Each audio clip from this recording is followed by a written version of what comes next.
Hello everyone, I am Madhuri, working as Assistant Professor in the Department of Electrical and Electronic Engineering at MLR Institute of Technology, Hyderabad. So today, for this DC machines course, I am going to discuss about the basics of DC machines. Before we actually enter into the subject or the course, the basic prerequisites required for this DC machines will be discussed in this lecture. Moving on to the very first slide. So contents of this lecture basically consists of introduction, right hand thumb rule, different configurations in right hand thumb rule, and then we'll be discussing about Fleming's left hand rule and the different configurations in it, and then we'll be discussing about how to calculate the expression for force on a conductor, current carrying conductor, and then we are going to conclude this lecture. So in DC machines, basically we study about motors and generators.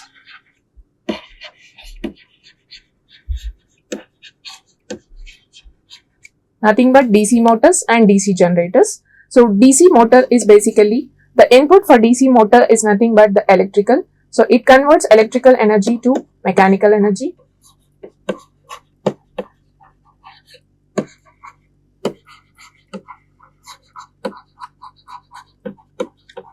And the generator converts mechanical energy which is given from the prime mover to electrical energy.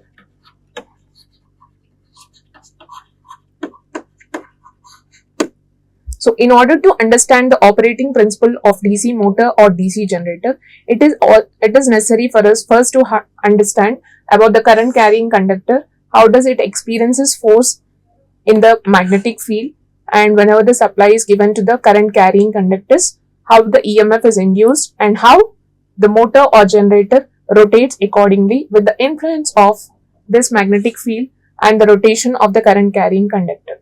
So what are the basic laws which are involved in the production of EMF in the current carrying conductors and the force developed in the current carrying conductors to rotate your motor or generator. So what are the basic laws and how does a current carrying conductor behaves in a stationary magnetic field or in a rotating magnetic field, and how does the EMF is induced and how this EMF induced will deliver the current to the loads connected to your generator or motor, and how your loads run with the current delivered by your generator or motor. We are going to discuss about right hand thumb rule in this slide. So in right hand thumb rule, we have different configurations. How does your conductor behave and how the conductor carries the current.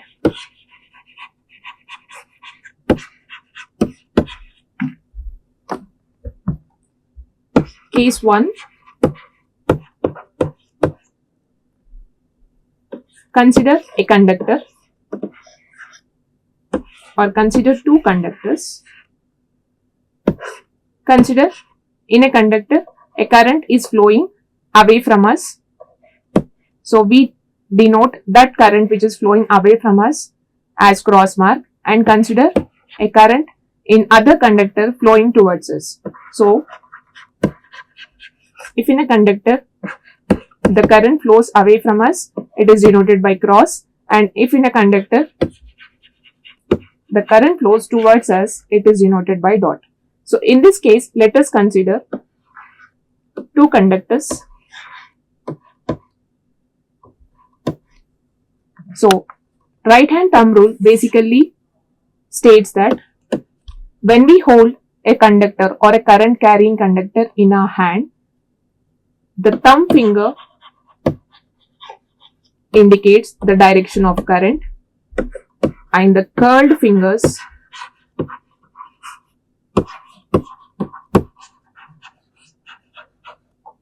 indicates the direction of magnetic flux. We know that when for a conductor, if we supply the electrical supply, if we give the electrical supply, the current starts flowing through it. So these are the respective notations for the current which is flowing away from us and the notation for the current flowing towards us. So I'm considering two conductors. Whenever the current flows to the conductor, a magnetic field is set up, or the alternating flux is set up around the conductor. So to denote the direction of the magnetic flux, if we hold the conductor, assume this as the conductor in my hand now. So if I assume the current is flowing towards me, if I hold this conductor in my hand, I can see that thumb finger, it denotes the direction of current. So now it is pointing towards me. The curled fingers denote the direction of flux. So from this, I can see the counterclockwise direction of current when the current is flowing towards me. So I can denote the counterclockwise direction of the magnetic flux in the around this conductor. And the vice versa, the opposite case, consider the same conductor in my hand now. So if I hold this conductor like this, the thumb is pointing away from me. Now the thumb denotes the direction of current, and the curled fingers with which I am holding the conductor denotes the direction of flux. So here it is nothing but it is clockwise. So for the conductors which are carrying the current away from us, the direction of magnetic flux is denoted as clockwise direction, and for the conductors carrying the current towards us, the direction of flux is denoted by anti-clockwise direction. Let us consider the next case. I am explaining about case 2.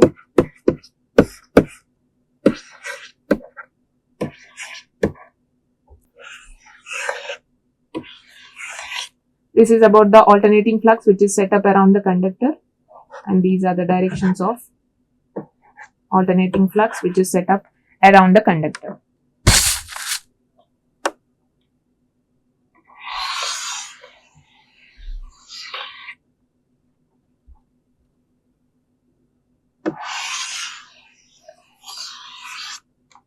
So now here, to calculate the resultant flux in these two cases, so if I take two conductors at the center, when the two conductors carrying the current direction at the center in the middle, the direction of the currents is opposite to each other. So here the value of flux gets nullified.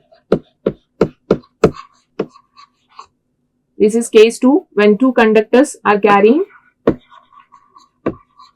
the current in same direction.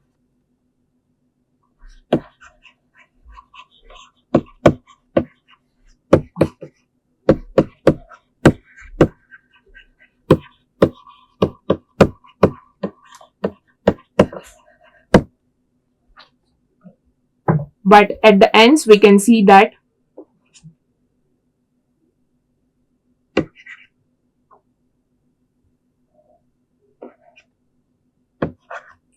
the direction of currents, the direction of the flux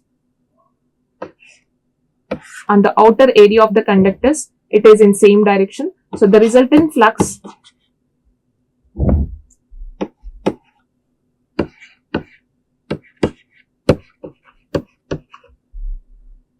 on both the sides of the conductors, that is apart from outside the conductors, it is high. So the resultant flux, as we can see, the flux direction is same. Outside the conductors, the resultant flux is high, and in the middle, the resultant flux in the center of the conductors is nullified.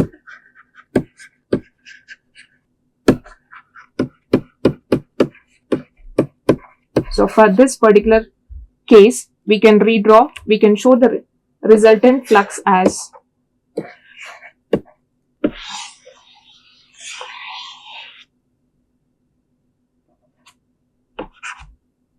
on the outer regions of the conductor, the resultant flux is high. In the center of the conductors, in between the conductors, the resultant flux is almost nullified. So this is about case 2. Now moving on to the next case, case 3. Consider two conductors. Conductor 1 is carrying the current out towards us, and consider the conductor 2 is carrying the current away from us. So this is the alternating flux set up around the conductors. We know that if the current carrying conductor carries the current towards us, the direction of flux will be counterclockwise direction according to right hand thumb rule. And if the direction of the current is away from us, the direction of current flux is clockwise direction.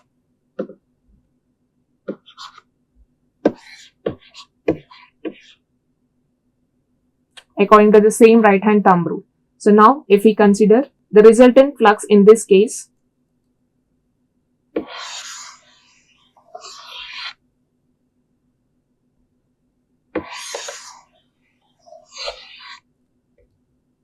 we can see the direction of the current for this first conductor, which is carrying the current towards us. The flux direction, the resultant flux direction in this case, that is, it is denoted as counterclockwise direction. And the notation of current flux direction for the second current, the current in which the conductor in which the current is flowing away from us, the resultant flux direction is given in clockwise direction. So we can see in this particular case, in case 3, we can see that the directions are opposite on either sides of the conductors, but it is same at the center. So at the center, the flux, the resultant flux is high. On either sides of the conductors, the resultant flux is low, very low, or it can be nullified.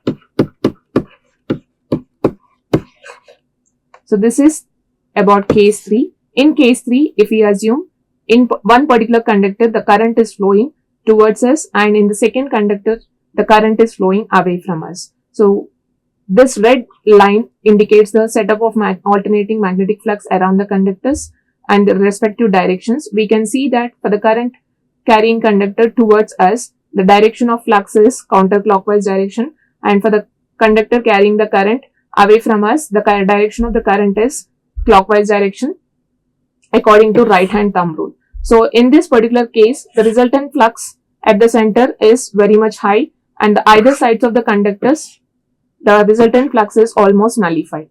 So in this particular case, at the center, a pole can be set up. We can consider this resultant flux, this strength of the alternating magnetic flux at the center of the conductor as a strong magnetic pole. That means this area between the two conductors which are carrying the currents in different direction, it behaves as a magnetic pole. So one end of it acts as a north pole and the other end acts as a south pole. This is about case 3. Moving on to case 4.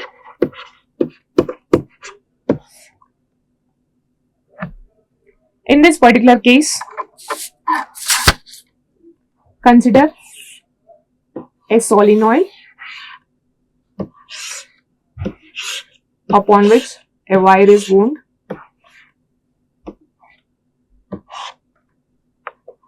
Whenever we give supply to it, a current starts flowing in this solenoid. So this particular solenoid, if we hold it in a hand and we apply the right hand thumb rule here,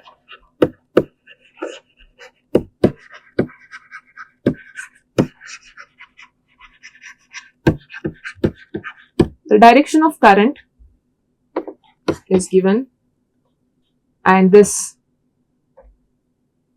is nothing but the direction of current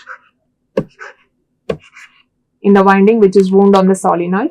And this here, in this particular case, the thumb denotes the direction of flux and the curled fingers denotes the direction of current. Quite opposite case for the rest of the 3 cases which we have discussed earlier, that is case 1, 2 and 3. So in this case, the thumb which is holding the solenoid, the direction of flux is denoted by thumb, So this is the direction of flux, and this is the respective alternating flux which is set up in this particular solenoid.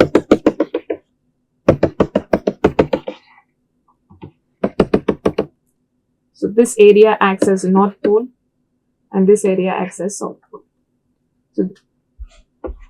So this solenoid which is carrying a current in it, whether the supply is given or whenever the solenoid is excited by a supply, the alternating magnetic flux is set up in such a way. According to right hand thumb rule, the thumb indicates the direction of the flux lines and the curled finger indicates the direction of current in this particular case. So here a magnetic pole, which is again consisting of the strength of alternating flux, is set up in such a way that this entire solenoid acts as a magnetic pole here. Moving on to the case 5.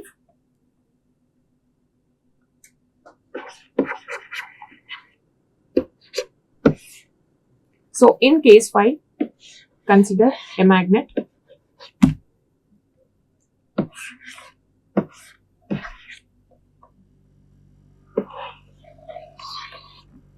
Again, place two conductors in between these two poles. Consider a conductor is carrying current towards us and other conductor is carrying current away from us. So these are the alternating flux, respective alternating flux set up by the two conductors. So we know the direction of the currents. Then giving the directions of the flux which is set up in this, let us discuss about case 5. In this, place the two conductors under the influence of a magnetic pole. Consider this side as north pole. Consider two conductors.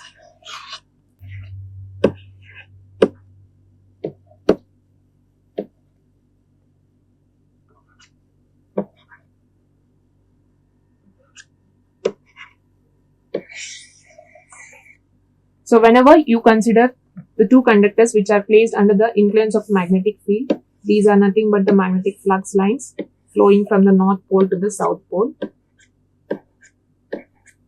So for this particular conductor, if we assume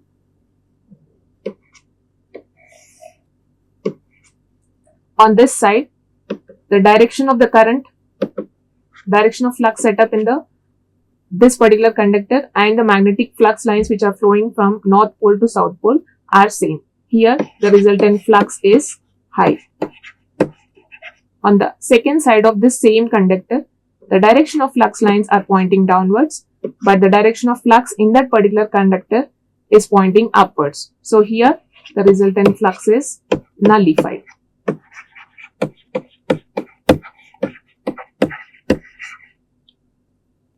And moving on to the second conductor, you can see the direction of flux lines which are passing from north pole to south pole are pointing downwards, and here the direction of flux which is set up by this conductor is pointing upwards. So this side of this particular conductor, the flux is nullified.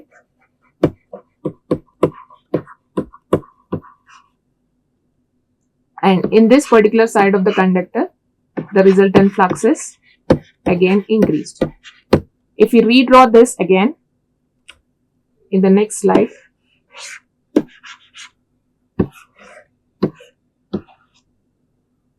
for these two particular conductors, the resultant flux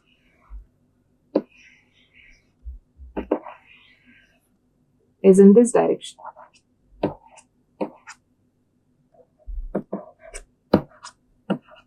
So we can see it as a curved line. So to make these flux lines straight, we require some amount of force to make these flux lines to make it straight or aligned in one particular direction. So this resultant flux will push this conductor this side, and this resultant flux which is set up will push this conductor this side. So this force which is developed which makes this flux lines straight in this way, in this particular case, is nothing but the force which is required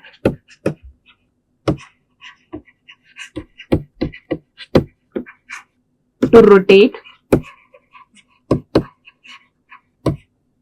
a motor or a generator.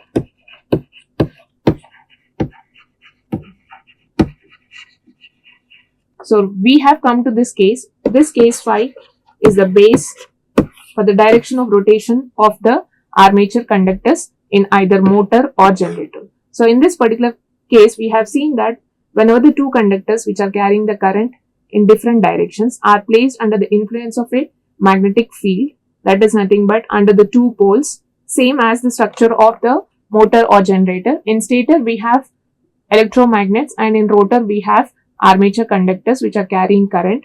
So this resultant flux is developed in a form of a curve shape, and the direction is aligned in the downward direction, that is from the north pole to the south pole. So a particular amount of force is required to make this curved flux lines into a straight line,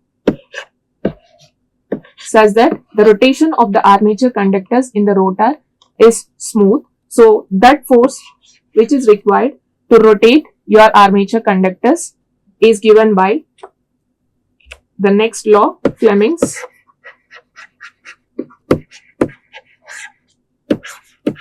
left hand rule, which will be in detail discussed about. So this is about the right hand thumb rule. We can see in the picture the curled fingers here denoting the direction of the magnetic field or magnetic flux phi, and a thumb which is denoting the direction of current. We can see the current carrying conductor is imagined to be held in the right hand, such that thumb points the direction of current and the curled fingers indicates the direction of magnetic field. If the current flows upwards, then the direction is anti-clockwise. If the current flows downwards, then the direction is clockwise. Just now we have discussed it with the notation of dot and cross. So upwards is nothing but, this is counterclockwise direction. Upwards is nothing but the current flowing towards us. And the case of the current flowing downwards is nothing but current flowing away from us.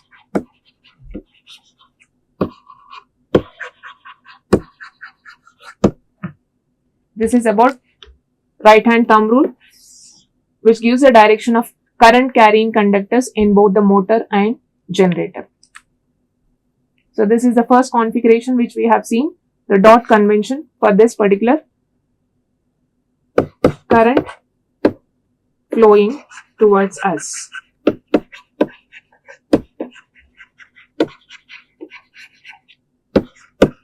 Or we can consider it as upwards. The direction of the flux is counterclockwise direction.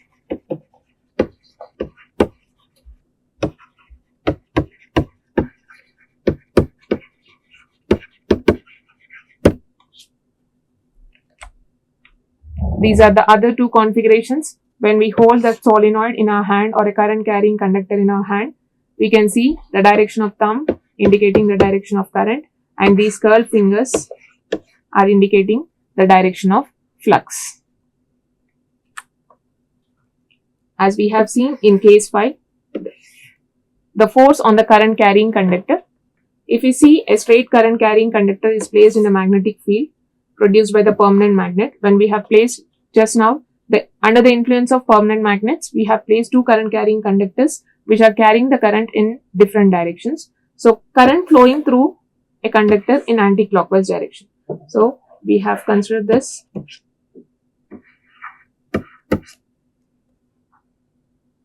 Due to the presence of the two magnetic fields simultaneously, an interaction between them will take place. So this is north pole, this is south pole. Now I have taken a current carrying conductor. In this particular case, the current carrying conductor, the current is flowing away. So direction of alternating flux setup is given in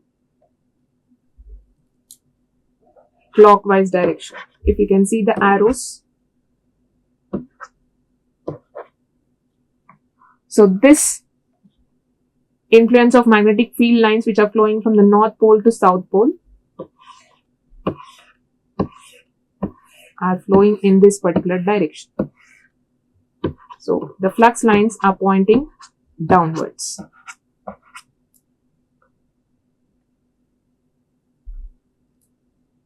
And now the flux set up by this particular conductor under the influence of this particular magnetic field is in clockwise direction. So when it is in clockwise direction, on this side, the direction of flux lines are moving down and the flux set up by the conductor is moving up. So the resultant flux is low on this side and the resultant flux is high on this side, which makes the current carrying conductor to be pushed. The force acting on the conductor will be in this direction. So to give the direction of force and the direction of magnetic field and the direction of current in this particular case, we use another law called as Fleming's left hand rule. So the flux lines produced by the magnet and the conductor are in opposite directions, which we have seen here. On the left hand side, they cancel each other. So there are no flux lines on the left hand side. The resultant flux will be reduced, that is on this side. On the right hand side, the resultant flux will increase. The individual fields are in the same direction, hence it will add or strengthen each other. So that's why on the right hand side, we can see that the flux lines are, the strength of the resultant flux is high on the right hand side and it is low on the left hand side.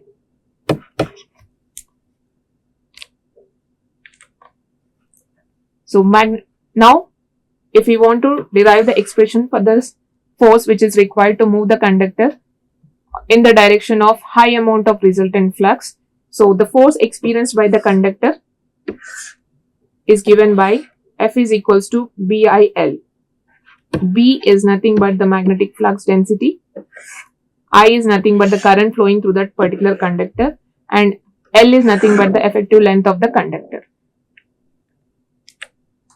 So direction of force or rotation of the motor depends on the direction of the force exerted on the armature windings. So we can see the conductors in the armature because the rotating part of the motor or generator is nothing but the rotor. In the rotor, we can find the armature windings. So these armature windings are nothing but the current carrying conductors in motor and generator. So these current carrying conductors experience the force due to the current which they are carrying based upon all the 5 cases which we have discussed in the previous slides. So this force which is experienced by the armature windings in the motor or generator is given by Fleming's left hand rule. So it basically states that if we held the forefinger, thumb finger and the index finger of our left hand or right hand in the presence of magnetic field, so the index finger indicates the direction of magnetic field and the middle finger indicates the direction of current flowing through the conductor, and then the thumb indicates the force exerted on the conductor. So we basically have, when we held our hand in this way perpendicular to each other, if the thumb finger, index finger, index finger and the middle finger are held perpendicular to each other in the presence of a magnetic field, you can see this, the presence of the magnetic field here, the direction of force exerted on this current carrying conductor which is placed under the influence of magnetic field, it is given by the direction of, the thumb indicates the direction of force and the magnetic field or the flux density is given by the index finger and the direction of current is denoted by the middle finger. So the Fleming's left hand rule basically gives the force exerted on the conductor and its respective direction.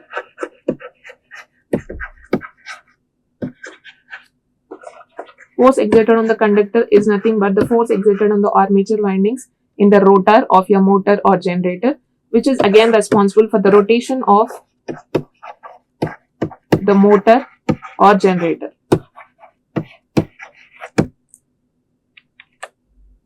So if we consider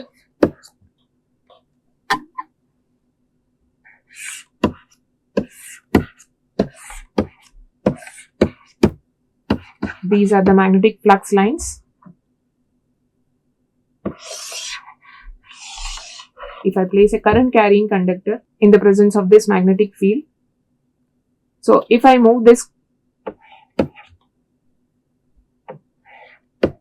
current carrying conductor at a velocity b meters per second,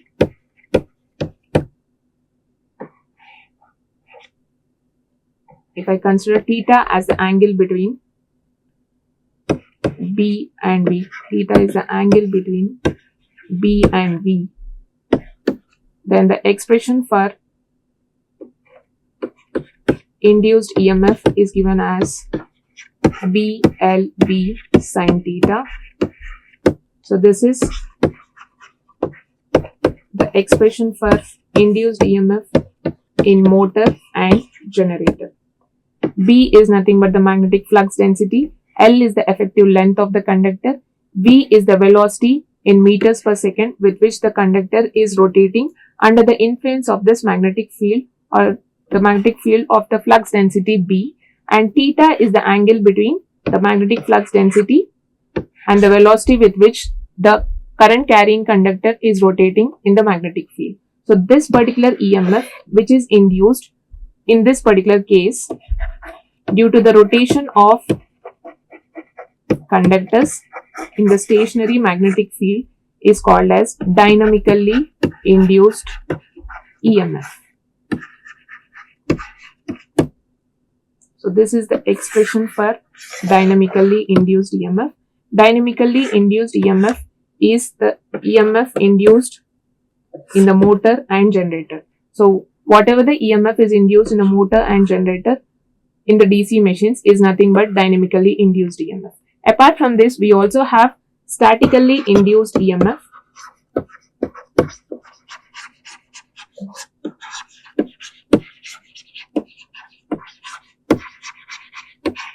Statically induced EMF. The name itself indicates that either magnetic field or your conductors must be stationary.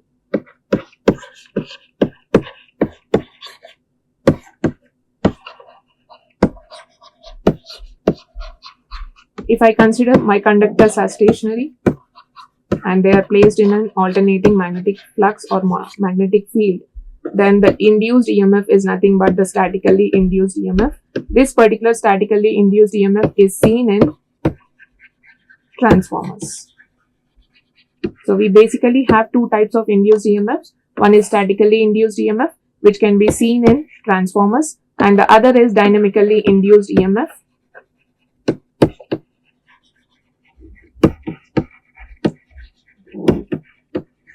which is seen in motors and generators.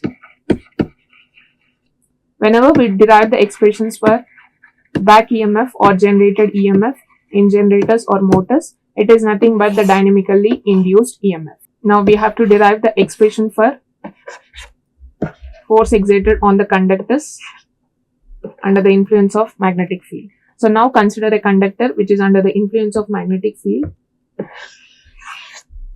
The current is flowing away from us. The current is flowing towards us. We can see the counterclockwise direction of the flux set up by this particular conductor, and the magnetic flux lines under the influence of this particular magnetic field, the flux lines which are flowing from north pole to south pole. So we can see the direction of current magnetic flux which is set up is in the same direction. So here the resultant flux is high. On the other side of this same conductor, the direction is opposite. So here the flux is nullified. So the force exerted on the conductor will now be in the direction of this resultant magnetic flux. So this particular conductor will now start moving towards your left side. The force is exerted on this particular conductor in this direction. So the expression for force for this particular conductor is nothing but given as the product of current flowing through that particular conductor in this particular conductor and the magnetic flux which is set up by this particular conductor. If I consider, now I can rewrite this expression as VIL sin theta. B is nothing but the magnetic flux density set up by the current carrying conductor, and I is the current flowing in the current conductor. L is the effective length of the conductor.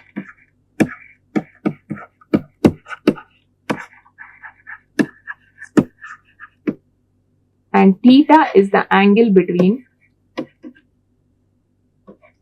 B and I.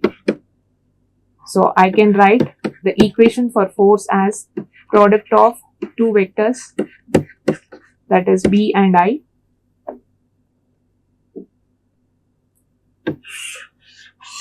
This is the expression for force in the terms of vectors, that is magnetic flux density and the current vector.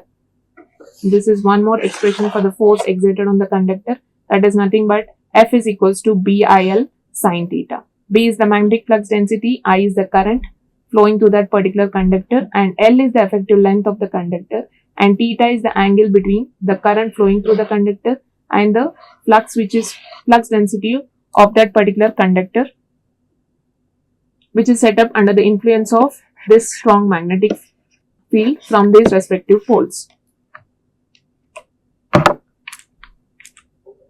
So, before I conclude, we will again discuss about the overview of the topics discussed today. We have discussed the configurations of right hand thumb rule,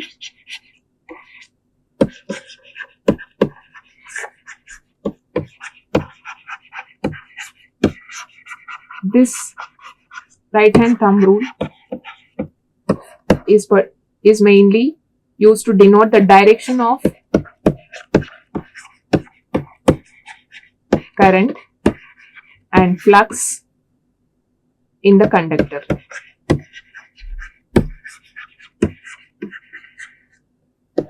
Then we have discussed how the force is exerted on a current carrying conductor.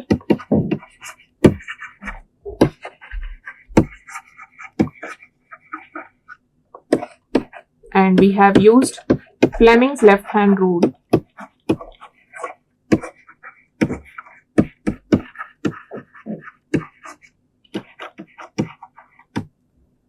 to give the direction of force exerted on the conductor, which states basically when the thumb finger, index finger and the middle finger are held perpendicularly in the presence of a strong magnetic field,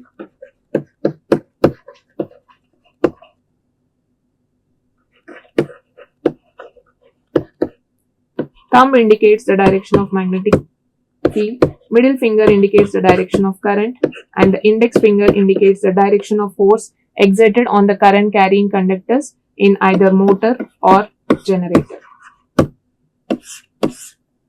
So these are the basics which are required, or the prerequisites required for the DC machines course. What are the respective current carrying conductor directions, and what are the alternating flux set up by the current carrying conductor directions, and what are the basic laws which are required to denote the directions of current and the flux generated in the current carrying conductors either in motor or in the generator.